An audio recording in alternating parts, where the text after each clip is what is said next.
28-year-old Sarah DeCluson has been charged with manslaughter and child endangerment after smoking meth, getting drunk, and taking a sedative before falling asleep on a 5-month infant child. The incident occurred on the morning of the 22nd of January 2022 at an apartment located at 111 7th Street in Mora, Minnesota, when the child's father came home to find Sarah asleep on the couch. When he leaned over to give her a kiss, he noticed his daughter was pressed between Sarah and the couch. The girl's father started screaming, saying, "You're squishing my baby," and realized that the child was not breathing and contacted 911. When first responders arrived, they found the unresponsive child lying on the floor and pale. Paramedics tried performing life-saving measures on the girl, and she was rushed to a local hospital, where she was pronounced dead on arrival. An autopsy determined that she died of positional asphyxia.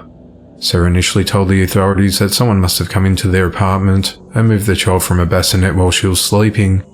A neighbour, however, reported to Child Services that 2 days after the girl's death, Sarah came to her door messed up and recounted that before her daughter died she had been drinking, smoking meth, and had taken the sedative Valium.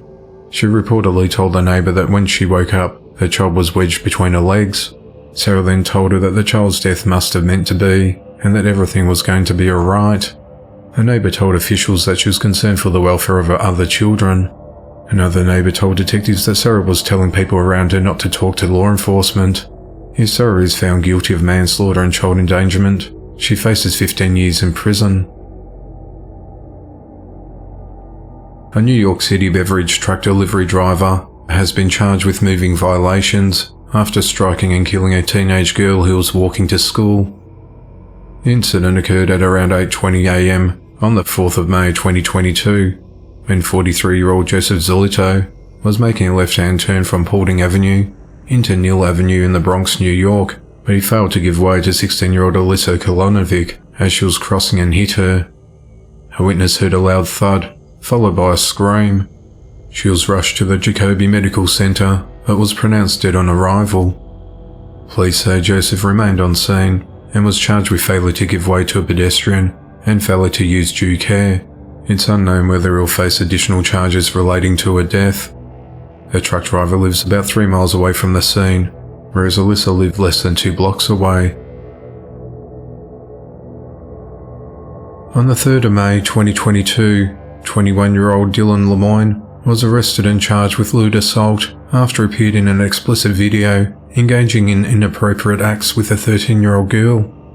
The abuse took place at Hidden Trails Community Park in Mahogany Boulevard in Bonnell, Florida.